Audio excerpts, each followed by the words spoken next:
Webster defines a journey as traveling from one place to another. But in Journey to the Overland, you'll do a lot more than just travel.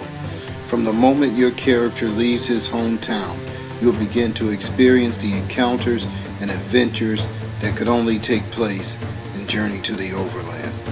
Whether you're new to fantasy gaming or an old role-playing veteran, you'll feel right at home, yet uncomfortably new to the world of Overland. Far more than a board game, but not quite role-playing, Journey to the Overland combines the best elements of each.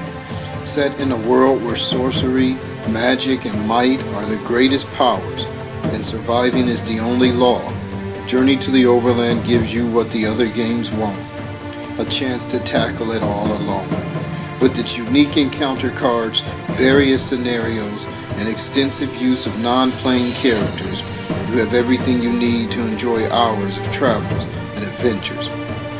But the only way to truly appreciate the commitment and dedication that went into this game is to grab your favorite figure, grab the dice, and start playing. Welcome to a way of gaming you will never leave, because once you begin it, there's no returning from. A journey to the Overland.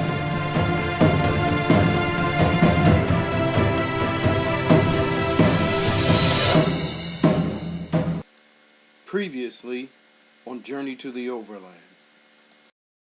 After finally being freed from a dwarven jail, Maverick doesn't get far before he is inexorably pulled toward the call of a woman calling herself the Virgin Queen. However, prior to reaching the Virgin Queen, Maverick is caught in a violent fight with an otherworldly wraith. After defeating the wraith, Maverick finally comes face to face with the Virgin Queen, where we last left our adventure.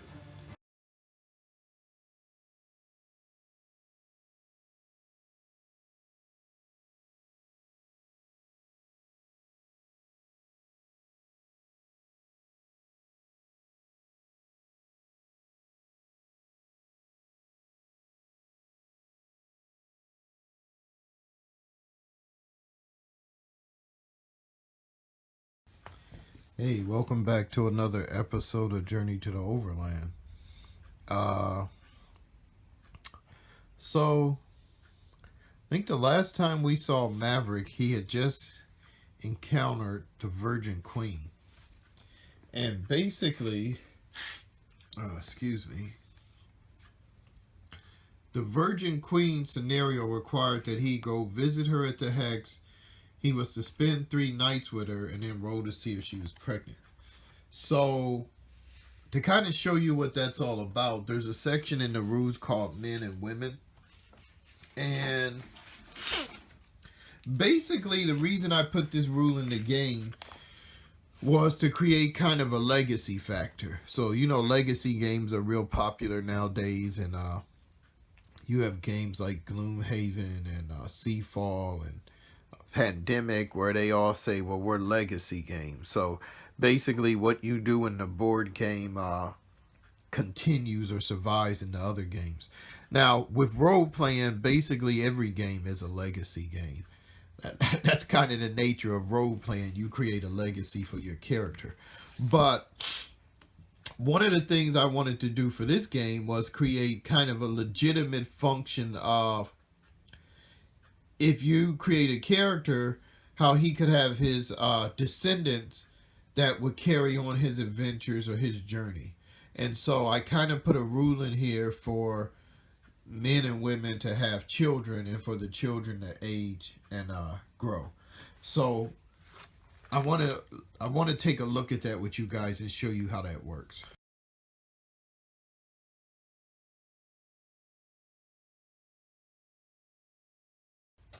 Okay, so if we look at the rules for men and women, basically what it says is when 2 characters of the opposite sex spend a, quote, day with each other, for each day that they spend, there's a 2% chance that the female will become pregnant. So in this scenario, he's required to spend 3 days with her, right? And then it says, if this happens, there's an 8-week period from the time she becomes pregnant to the time she will give birth. Excuse me. So and it says when characters do have babies, there's a 50% chance as to whether it'll be a boy or a girl. When the child is born, they have all starting characteristics of 15%. However, the child will gain 2 points for each characteristic every 2 weeks, which is one game that he or she lives. The child must be fed the required amount of food daily to keep growing. The child will also age 3 years for each month of game time until it is its 18th birthday, when it will age at the normal rate. Excuse me. Additionally, while the child is still growing, the child's maximum characteristic scores will not exceed his father's characteristics if a boy or his mother's if a girl. Once the child's scores reach his or her parents, he or she will be considered grown and will not receive the +2 modifier anymore. So that's all fairly straightforward. I am working on a revision to the rules where there might be a possibility for your children to actually have higher characteristics than their parents within range. So I haven't put that in there yet. Right now I'm trying to keep it simple. But that's kind of shows you what might happen with Maverick and this female called the Virgin Queen. So we're going to take a look at that and see whether or not she winds up pregnant.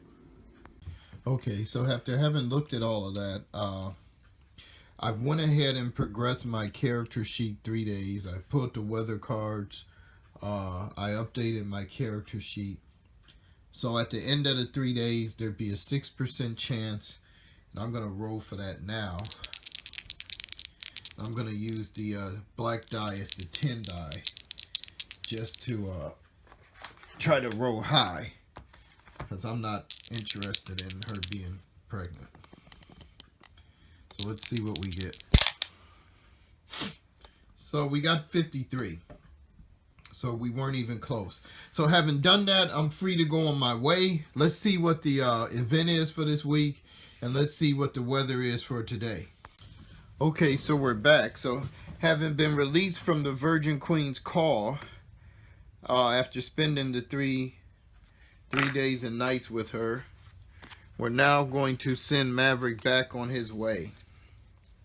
And to be honest with you, I haven't given much thought to what he is going to do. Although I have one thing I'm looking at, but I'll show you guys in a minute. Forest fire. Was this the one we had up last time? Let me check the bottom of this. No, we had the fair. So let's see what the forest fire card says.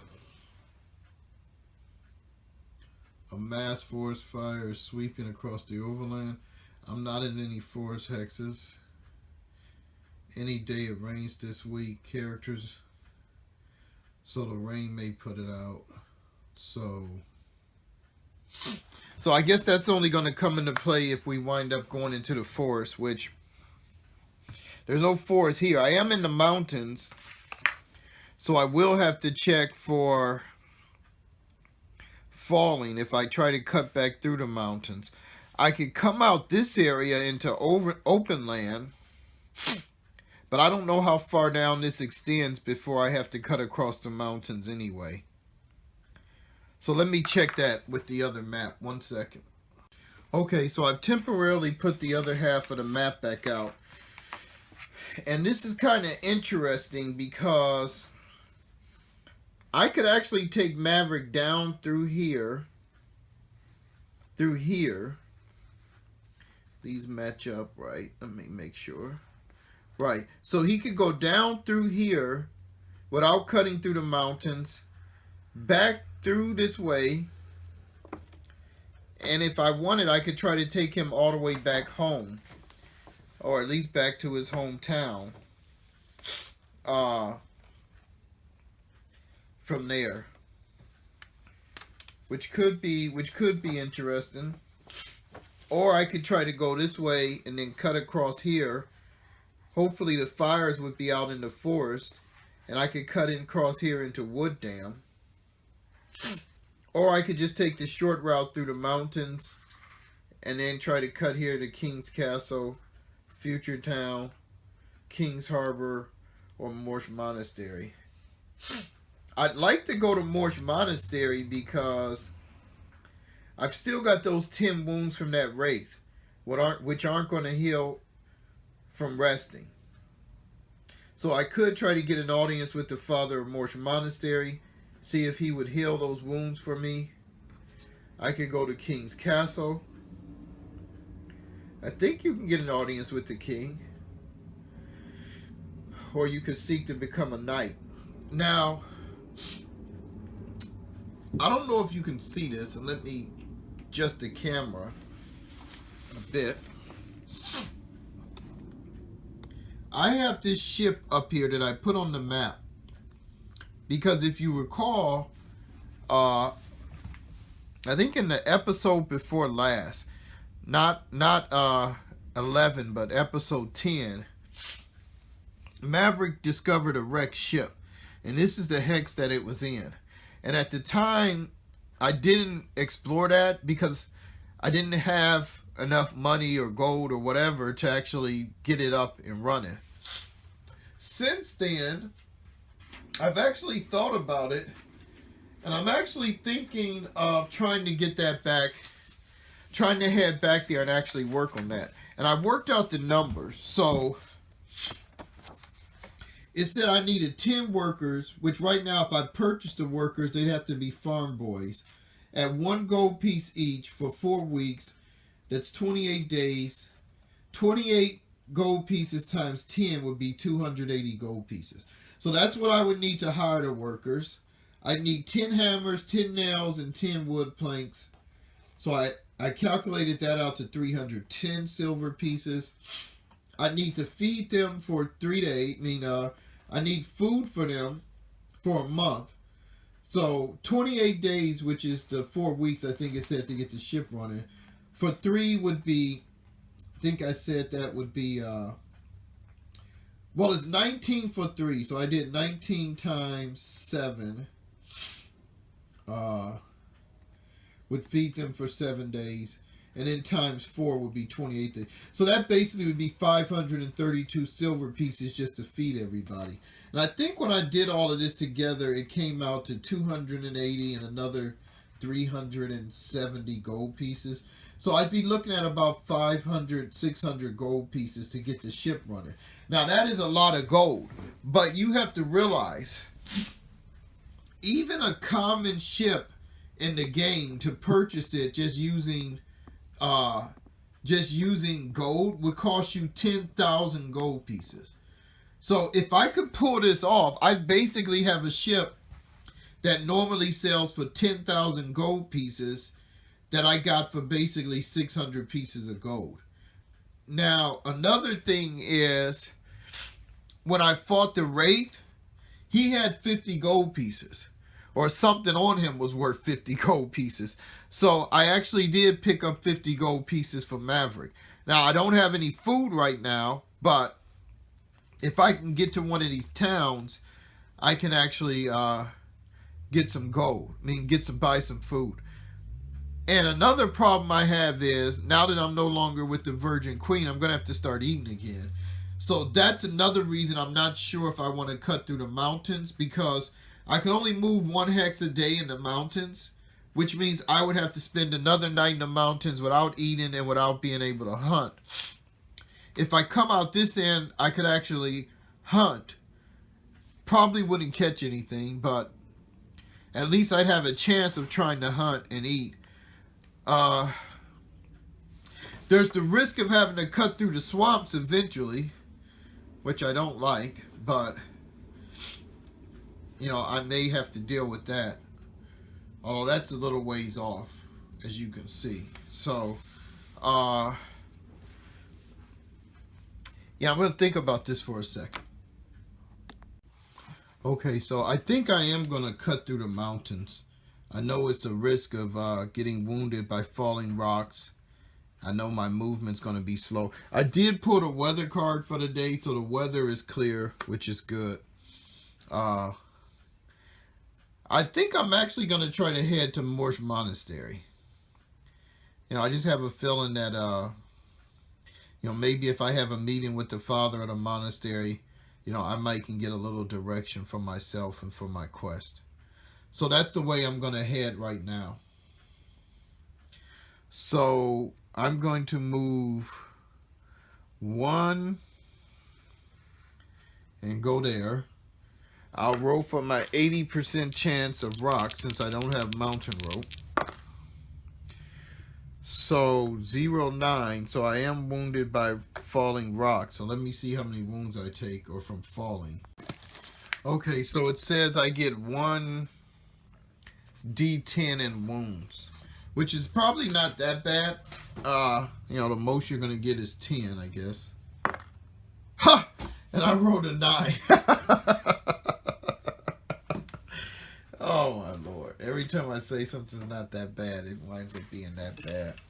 So I take 9 more wounds. I take another 2 for not eating.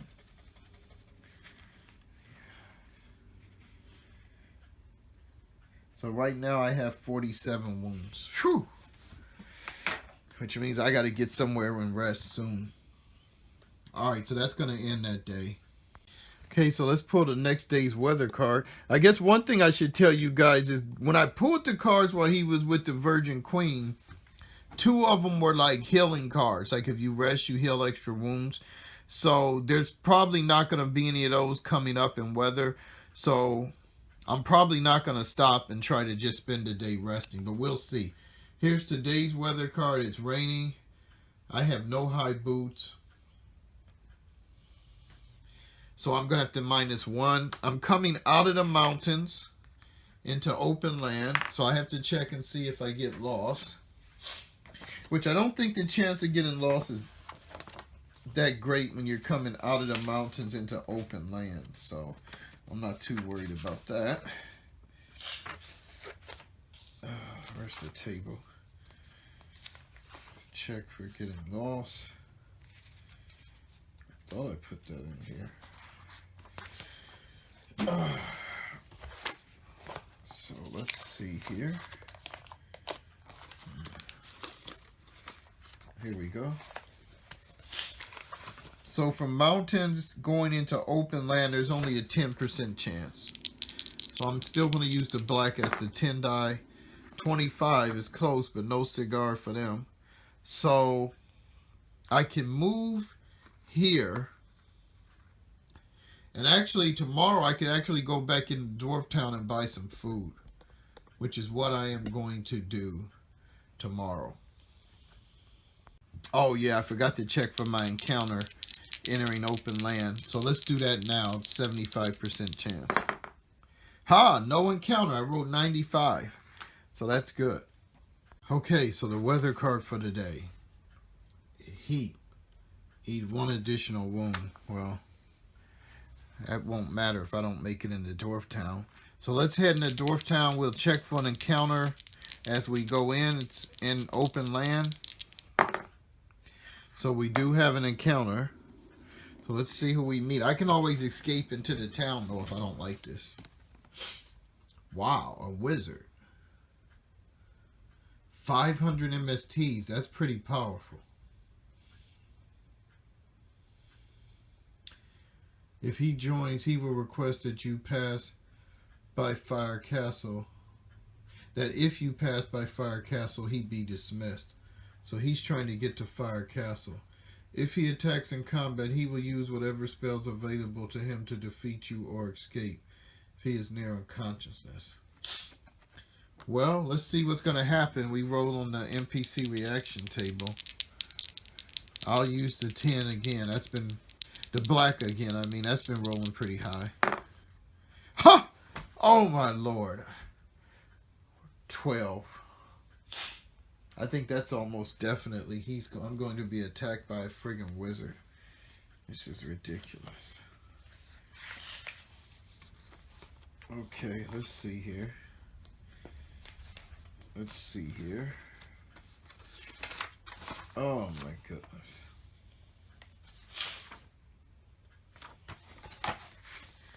12. NPC is hostile. They will attack and fight for 4 rounds of combat.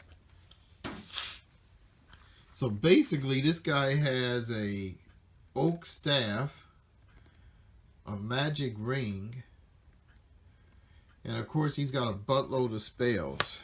But I'm not going to do a head-up fight with this guy. I am going to evade into the town. He will get his free strike on me with his oak staff, which would be +7, -8 damage. His ability is 55, -8 damage. Now, he does have some interesting spells at his disposal, so let's take a look at that. So he may have something to keep me from evading. So let's see. That'd be interesting. Okay, so I looked at most of these spells, and I don't really see any of them in particular that would make sense for him to use. The most potent one he has is this thing called Astral Blast, which would do up to 100 points of damage. However, that would cost him 400 MSTs. He only has 500, and they only gain 100 a month. Even if the spell is unsuccessful, it would cost him 200. So I don't see a wizard using that on a nobody like my character. So I'm just going to give him his normal attack. There's a lot of other spells in there, but they have very specific purposes. A lot of them are for when a wizard is fighting non-humanoids or creatures. But he will get his attack with his rod. It's +7, 55. So that would give him a 62% chance of striking me. If he hits, he does -8 damage as I evade. Let me see if there's any modifier since I am evading. I'll check that under the character combat section.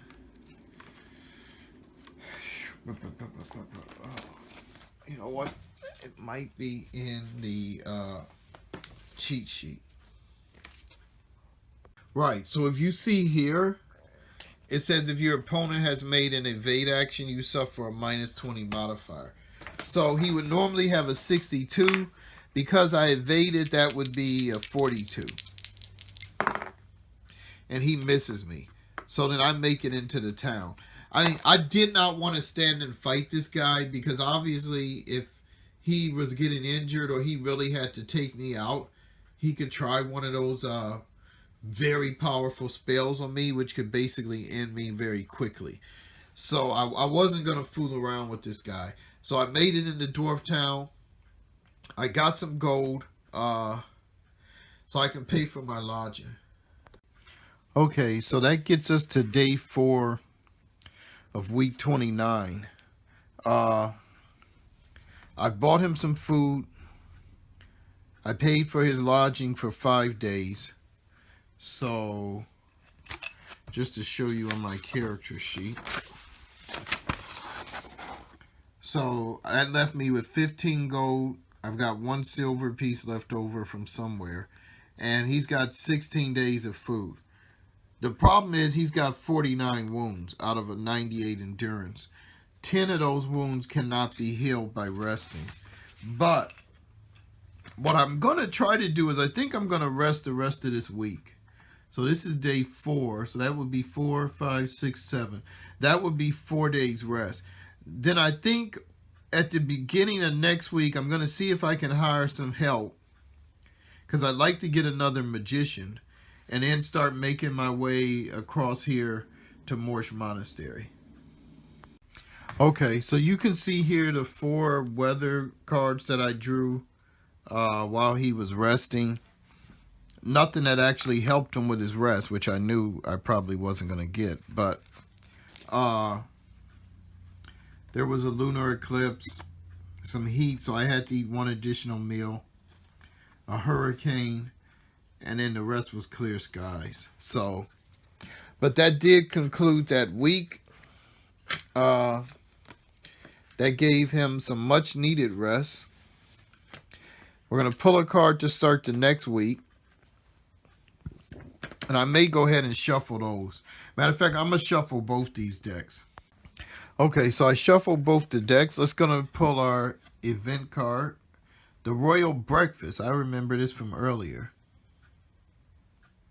So all the town mayors will be there at King's Castle. Because you're disturbing them, you minus a 30 modifier to any roll. Lord, I don't need to wind up in jail again. So that's not going to help me. Let's check the weather. Avalanche. So that's if you start moving through the mountains. But I can actually get out of town without going into a mountains. So thankfully, I'm not in the mountains proper anymore. But what I'm going to do today, since I have another day of lodging paid for, is seek to hire help. 08. I think that's a farm boy. Which I don't think I want to hire a farm boy. A dwarven farm boy to help me out. I don't see how that's going to be much help to me. I will check, but I'm almost positive that's what that is. Or, I don't know why I keep rolling so low. I got to start using the white die.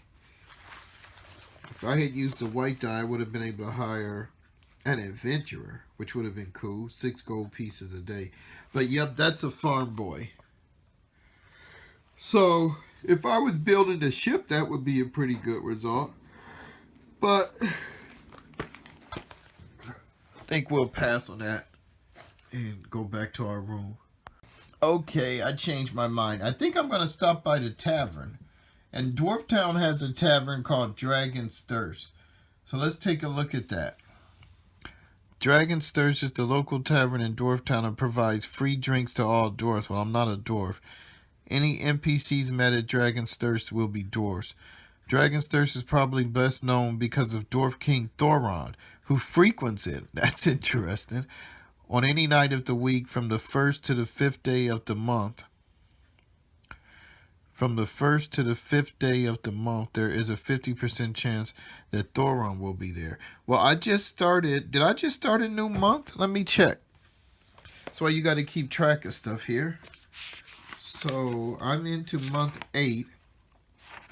I did start a new day of the month, and this is... What day is this of month 8? This is... So, I'm in month 8. Day 1, 2, 3, 4. This is day 5 of... Oh, wait, no, day 7. I spent all that day resting. So the king won't be here. It has to be either day 1 through 5 of the month. The first 5 days of the month. Wow, that was close. I would have had a chance of maybe meeting Thoron there. And then maybe, asking to become a dragon slayer.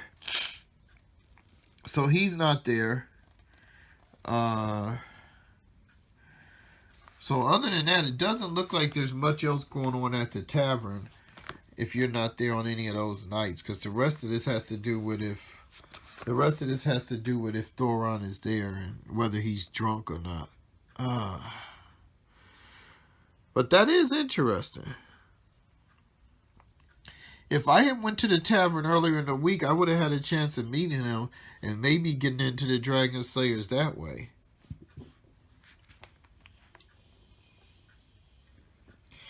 Yeah, other than that, I don't really see that much interest in here at the tavern to do. Not in this tavern, anyway. I could buy a drink, but that doesn't really help me. I could get drunk.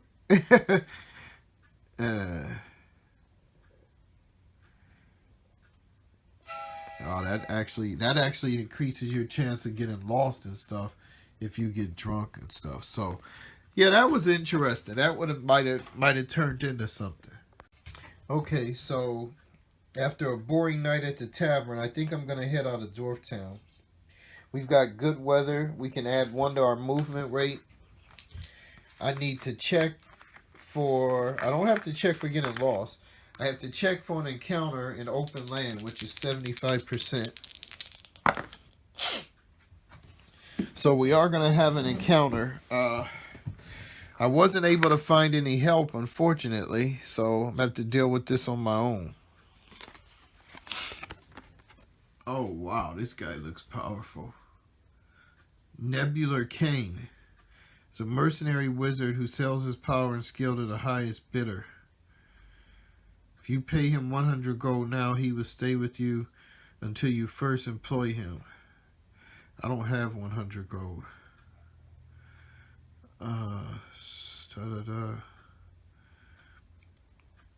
If you attack Cain, he will unleash his most powerful wards first in the combat. Holy cow. So, it doesn't say what he will do, whether he will leave. Oh, wait. After you pay him 200 gold until you use him again any time after, or he will leave. I guess I better roll on the NPC reaction table because I don't have anything to pay him. How many MSTs does he have? 500. Holy cow. So his most powerful spell could actually kill me. Oh, Lord. Let's hope we get a decent roll on the NPC reaction table. I don't know if I should use the white or the black as the 10 die. Because the black has been going pretty bad for me, but I'm afraid the white might go bad this time. Dang, I don't know what to do.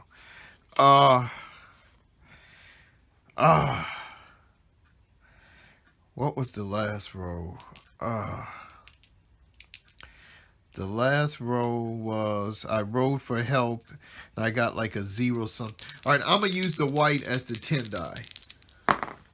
Oh, shoot. That wouldn't have made any difference. 0-3 or 3-0. I think it still would have been the same. So I'm definitely going to evade back into the town. The problem is it says he would unleash his most powerful attack. With 500 MSTs, that would actually be that attack we saw earlier, which was called an Astral Blast. Oh my Lord, I can't believe it. It's like Maverick. It's like Maverick's days are numbered. Let me see about this Astral Blast. It is right here. So it will kill a character. It can release 100 points of damage. It says if I'm killed, I can make a luck check. If I pass the luck check, I'm unconscious. And I've been reduced to 5. Although I don't see how that would actually help me. Because I don't have anybody to help me. If I become unconscious, he can just finish me off. Or finish Maverick off. So, it cost him 400 MSTs. So this guy must really want to kill me.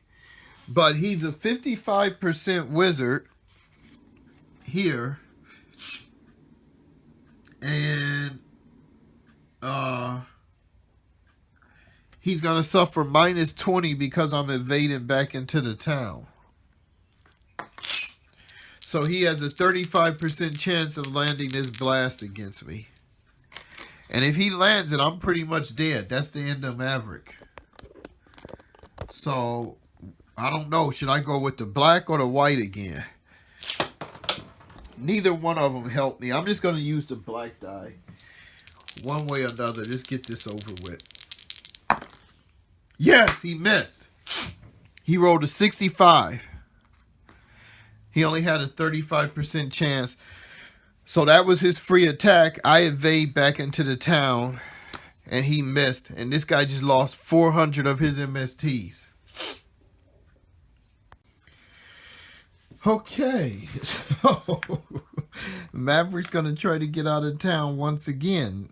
That's 2 unprovoked attacks from wizards. Which thankfully he survived. Let's check the weather. This is day 3.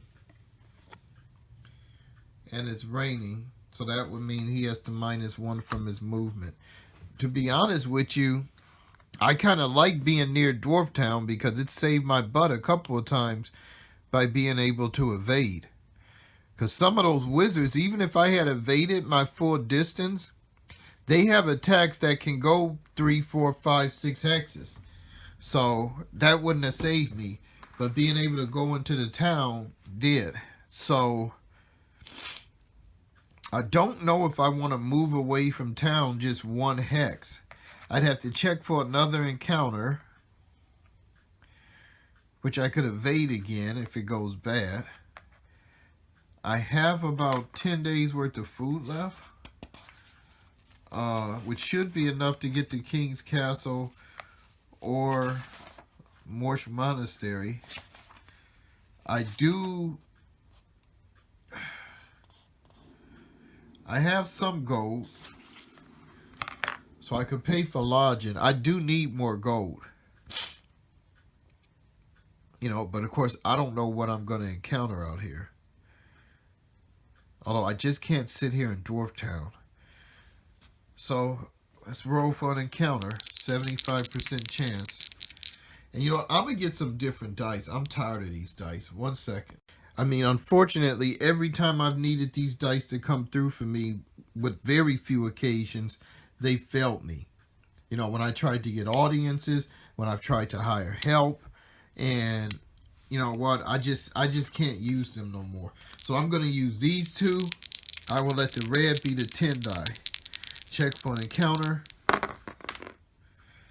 So I got a 29. So there is an encounter.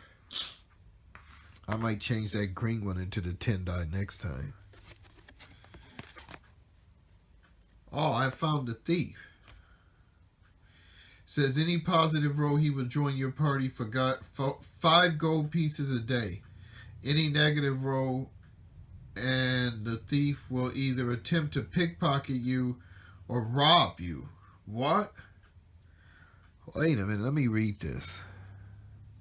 Roll to see which he does. Make a thief check. If he passes, you lose all your money and jewelry and he escapes. If he fails, he runs off as well. And he attacks. Oh, another roll. If I roll 0, 6 through 10, he attacks you to rob you. He will fight to the death. In combat, he will strike with both the dagger and long knife.